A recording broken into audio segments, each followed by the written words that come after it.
मैं आज के अगले मेहमान डॉक्टर मणीन्द्र नाथ ठाकुर साहब को, जो ऐसे इदारे जवाहरलाल नेहरू विश्वविद्यालय से ताल्लुक़ रखते हैं, उनको आमंत्रित करना चाहूँगा कि अपने इज़हार ख्यालात पेश करें।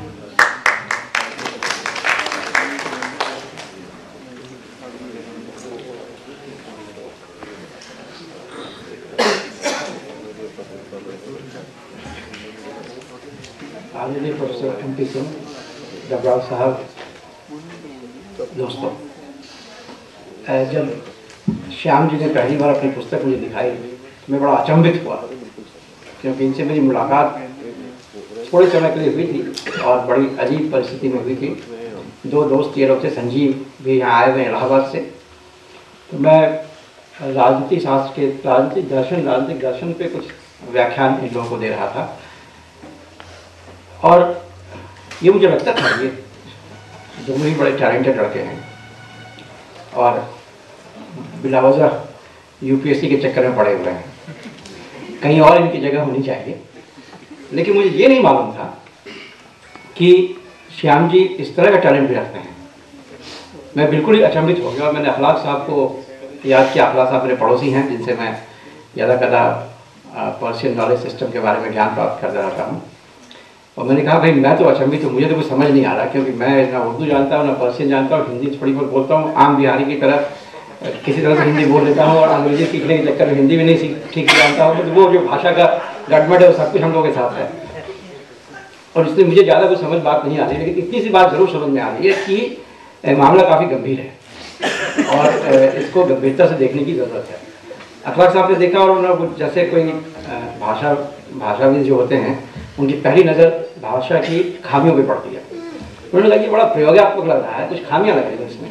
मैंने कहा मारी गोली खामियों को पहले ये बताइए कि बात क्या है इसके अंदर। भाषा की नज़र से देखें तो कबीर को आप खारिज कर देंगे और तमाम जो खारिज कर, मेरे उससे कोई मतलब, मैं तो समाजशास्त्री हूँ और हिंदी साहित्य में थोड़ा बदनाम हूँ कि आजकल मैं जो बुक रिव्यू करता हूँ, हिंदी की कई किताबों का रिव्यू मैंने किया, उसमें मैं समाजशास्त्र ढूंढने की कोशिश करता हूँ, क्योंकि विश्वविद्यालयों की बड़ी समस्या है, ये रिलीजियस मठों की तरह बन गए हैं। अब जैसे कोई हिंदी साहित्य का मठ हो गया तो आप वो हिंदी साहित्य के दृष्टिकोण से ही सब कुछ को देखेगा। कोई पॉलिटिकल साइंस का मठ हो गया तो पॉलिटिकल साइंस के दृष्टिकोण से सब कुछ को देखेगा और वो टोटलिटी नजर ही नहीं आती है। तो मैंने कहा भाई बताओ इसमें बात क्या है। और जब हम लोग दोनों कई बार हम लोगों ने इस पर बातचीत की, 24 साल से हमारी बातचीत हुई, तो लगा कि इतना गंभीर मामला है, इतना कुछ इन्होंने अध्ययन किया है और जिस जगह पर रह के इन्होंने अध्ययन किया है उसे मैं बिल्कुल ही अचंभित हूँ। इनकी इस पुस्तक ने मेरी एक धारणा को पुष्ट किया है, जो मैं अक्सर आजकल अपने छात्रों से बात करता हूँ कि दर्शन को लेकर दो तरह की धारणाएं हैं। एक धारणा ये है कि दर्शन एक खास किस्म की चीज़ है जिसे केवल कुछ दार्शनिक लोग ही कर सकते हैं, कुछ दार्शनिक लोग ही उसके बारे में बात कर सकते हैं। और एक बर्टन रसल हुआ करते थे इंग्लैंड में, जो इस बारे में कहते थे कि आम आदमी दार्शनिक नहीं हो सकता है, दर्शन तो बहुत ही लॉजिकली कंसिस्टेंट साइंस की तरह कोई चीज़ है। लेकिन एक दूसरा आदमी था, ग्रामसी, जो इटली का कम्युनिस्ट पार्टी का लीडर था, उसे बहुत दिनों तक जेल में रखा गया था। वो कहते थे कि हर आम आदमी दार्शनिक है और बिना दर्शन का कोई काम हो ही नहीं सकता है, कोई व्यक्ति बिना दर्शन के हो ही नहीं सकता है और हर व्यक्ति को दार्शनिक होने का अधिकार भी है। और जब तक हम उस व्यक्ति के दर्शन के अंदर जाके नहीं देखेंगे वो कैसे सोच रहा है, तब तक उससे हम कोई संवाद भी स्थापित नहीं कर पाएंगे। जो आधुनिक विश्वविद्यालय की समस्या है वो यह है कि आम आदमी के सोचने के अधिकार को भी सीमित करता है। लोग बड़े आश्चर्यचकित होते हैं कि एक बिजनेस करने वाले व्यक्ति ने साहित्य की रचना कैसे कर ली। इसमें आश्चर्यचकित होने की क्या बात है? कोई भी कुछ कर सकता है, कोई भी साहित्य कर सकता है, कोई भी दर्शन कर सकता है। आश्चर्यचकित इसलिए होते हैं कि ज्ञान का एक केंद्र बना दिया गया, ज्ञान के उत्पादन का केंद्र ठीक वैसे ही बना दिया गया, टायरों के उत्पादन का केंद्र, वही ज्ञान उत्पादित होगा। उन्हें स्टेट ऑथराइज करेगा कि अब इन्होंने कह दिया कि ज्ञान है तो ज्ञान है, अदरवाइज कोई ज्ञान नहीं है। मुझे लगता है कि इस पुस्तक ने इस बात को बिल्कुल खारिज कर दिया है और ये एक तरह से इस बात की आगाज है कि साहित्य और समाज के बीच के संबंध को फिर से देखने की जरूरत है। समाजशास्त्रियों के बीच में एक बहुत बड़ी बहस आजकल चल रही है कि क्या हम समाज के बारे में बात करने के लिए साहित्य के स्रोतों का उपयोग कर सकते हैं या नहीं कर सकते हैं, क्योंकि साहित्य तो भावनाओं को व्यक्त करने की चीज़ है और उसमें कोई साइंटिफिक चीज़ें नहीं है। कई समाजशास्त्री ऐसे भी हैं जो अपने भोगे हुए यथार्थ को समाजशास्त्रीय भाषा में नहीं लिख पाते, फिर वो जीवनी लिखते हैं। अभी JNU के एक बड़े विद्वान हैं, समाजशास्त्री हैं, तुलसीराम जी, उनकी एक जीवनी आई है, जिसे मैं कहता हूँ कि समाजशास्त्र की पुस्तक है, तो समाजशास्त्री लोग मुझसे नाराज होते हैं और साहित्यकार लोग भी थोड़ा नाराज होते हैं कि ये ऐसा क्यों कह रहे हैं। लेकिन मुझे लगता है कि जो सीमाएं हैं हमारे समाजशास्त्र की, और जिसका राज साहब ने जिक्र किया कि ये अंग्रेजी दाग जो लोग हैं वो एक खास तरीके से इन चीज़ों को डिफाइन कर रहे थे और उसी बाउंड्री में रहना चाहते हैं। मैं थोड़ा इनडिसिप्लिन आदमी हूँ, राज साहब माफ करेंगे, मैं थोड़ा डिसिप्लिन की बाउंड्री को डिसिप्लिन व्यक्तिगत जीवन में भी नहीं मानता हूँ और बाउंड्री को भी नहीं मानता हूँ। तो मुझे लगता है कि सबसे बड़ी बात ये है कि जो मेरा एहसास है वो मैं व्यक्त कर सकूँ और उसके द्वारा मैं समाज के साथ संवाद कर सकूँ।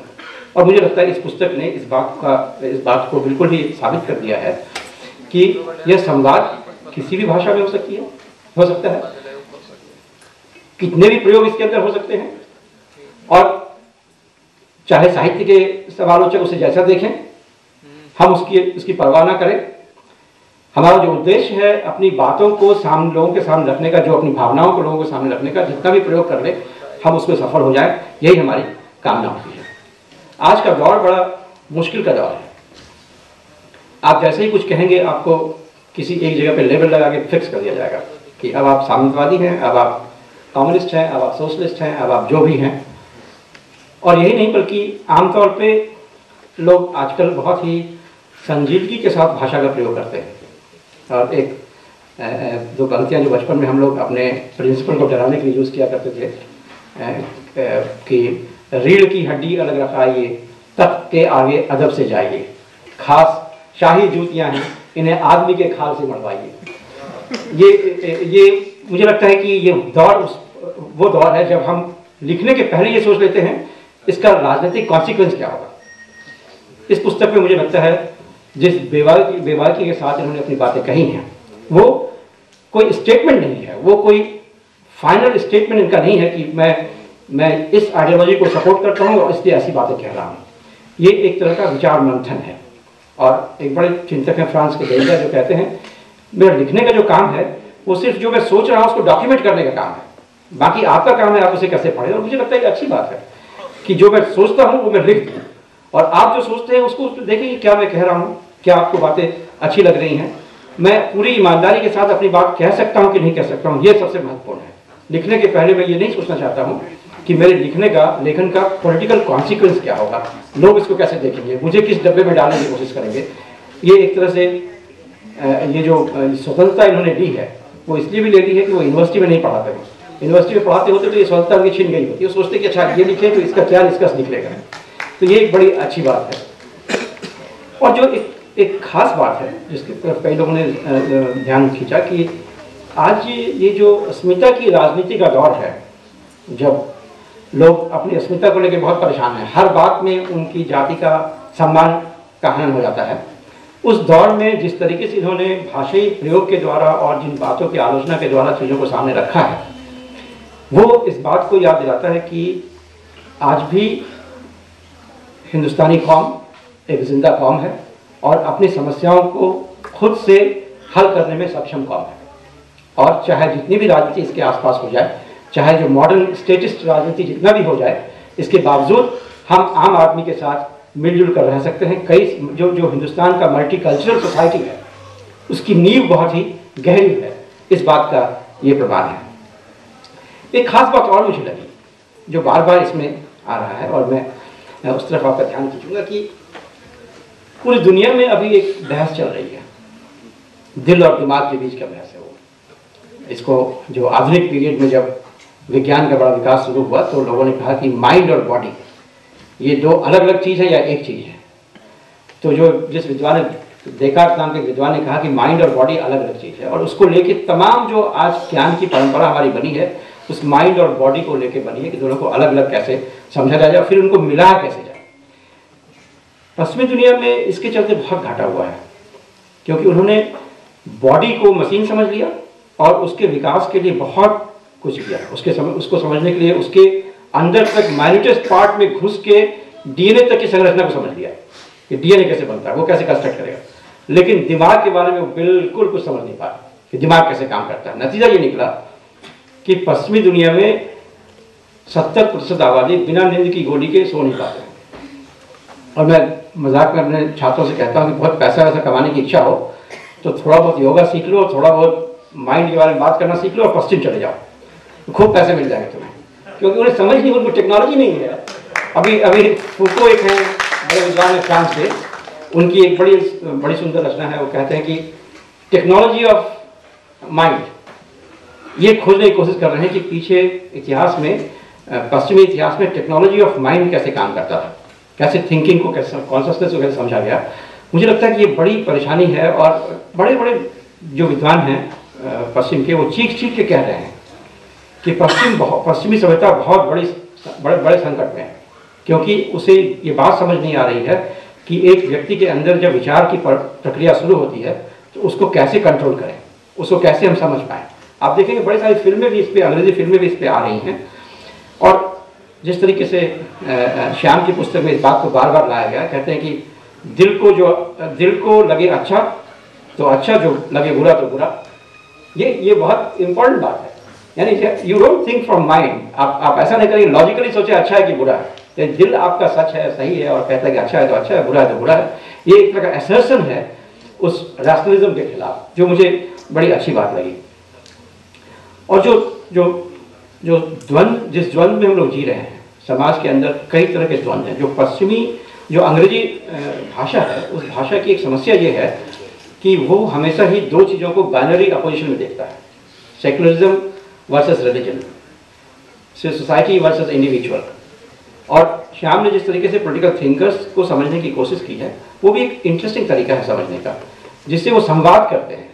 वो स्थापित मान्यताओं को बार बार लिखने के बदले, मुझे लगता है कि दिल से सोचने के साथ साथ उन रैशनलिस्ट थिंकर के साथ एक संवाद स्थापित करते हैं और उनकी आलोचना प्रत्यालोचना करते हुए उनसे क्या लिया जा सकता है, क्या सीखा जा सकता है, और कैसे मुक्ति का मार्ग ढूंढने के लिए उनके साथ संवाद किया जा सकता है, इसमें वो जाते हैं। और ये तमाम बैनरीज के खिलाफ वो एक आवाज़ मुझे इसमें सुनाई देती है।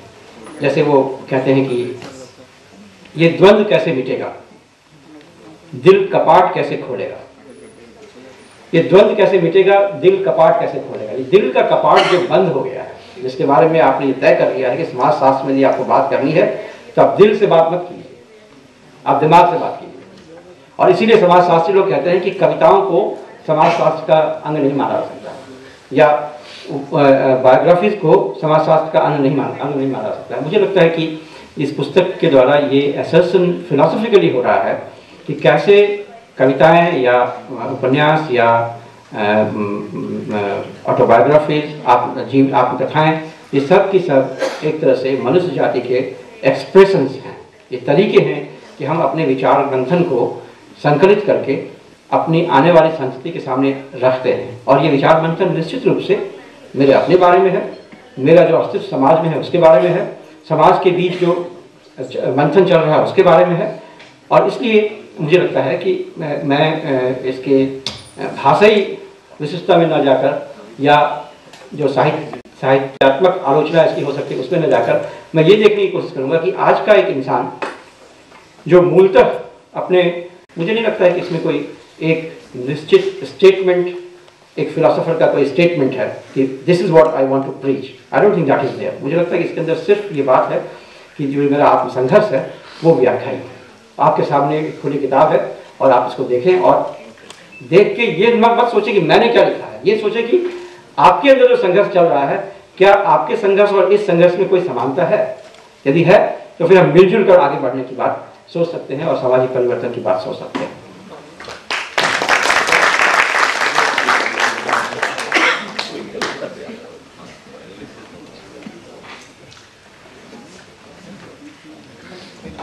साहित्य और समाज के बीच उधेड़ धुंध पर प्रकाश डालने के लिए बहुत बहुत शुक्रिया ठाकुर साहब।